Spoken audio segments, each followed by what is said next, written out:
हाँ, तो जो हमारा नेक्स्ट सवाल है, हमारा जो चैप्टर चल रहा था टाइम, स्पीड एंड डिस्टेंस, उसका नेक्स्ट सवाल हमारे पास है कि राम किसी ए शहर से बी शहर को जाता है और समान समय में वह बी शहर से किसी सी शहर को जाता है।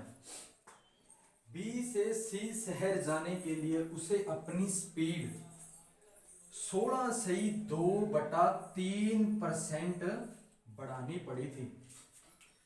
यदि बी से सी शहर की दूरी बी से सी शहर की दूरी 686 किलोमीटर है तो शहर ए से बी की दूरी क्या है।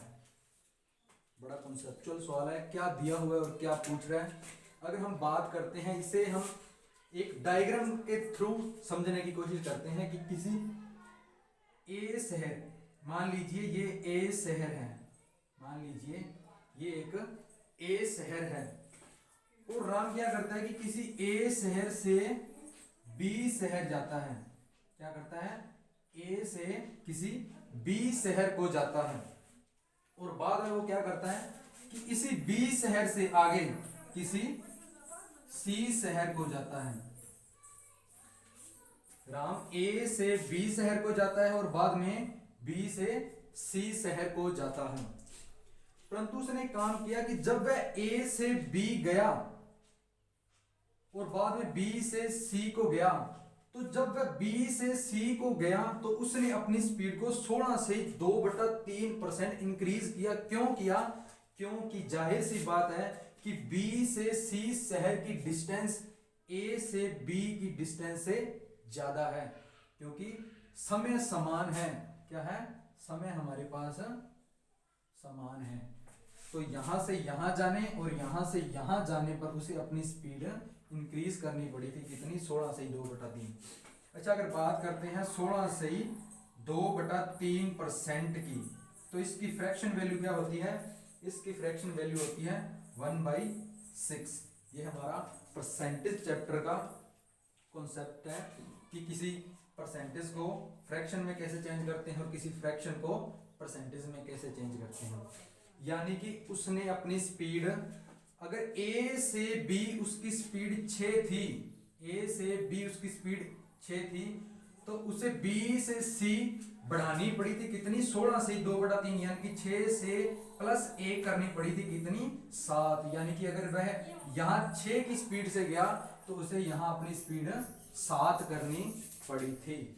यानी कि जो स्पीड का हमारे पास जो रेशियो निकल कर आता है वो है, उसने स्पीड को क्या किया है? 6 से 7। और इसमें एक बात और है, उसने कहा है समान समय में।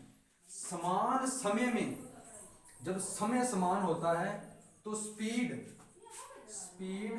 और स्पीड और डिस्टेंस का जो रेशियो होता है वो भी समान होता है। यानी कि स्पीड अगर 6 से 7 हुई है तो जाहिर सी बात है जो डिस्टेंस होगी वो भी 6 से 7 हुई होगी। 6 से 7 हुई होगी। यानी कि डिस्टेंस यहां अगर वह 6 यूनिट तय कर रहा है तो यहां उसने 7 यूनिट तय की होगी। परंतु वो कह रहा है कि 7 यूनिट तय नहीं किया है। कितनी की है?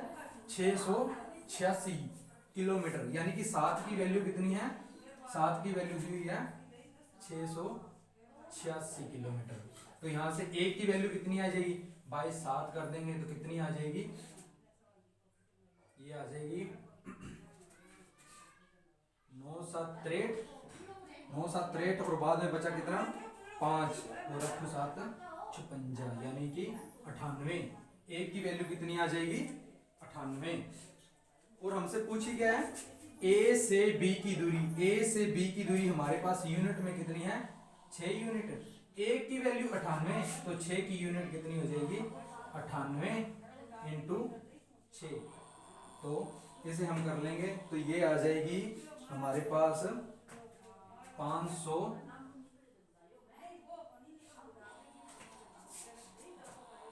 2 6 दूनी 12 588 किलोमीटर। 588 किलोमीटर। तो देखने में सवाल बड़ा है। अगर आपके पास कॉन्सेप्ट है कि जब टाइम कांस्टेंट होता है तो स्पीड और डिस्टेंस का रेशो समान होता है। जब स्पीड कांस्टेंट होती है तो टाइम और डिस्टेंस का रेशो एक दूसरे के इन्वर्स होता है, और जब स्पीड कांस्टेंट होती है तो टाइम और डिस्टेंस का रेशो समान होता है। Thank you.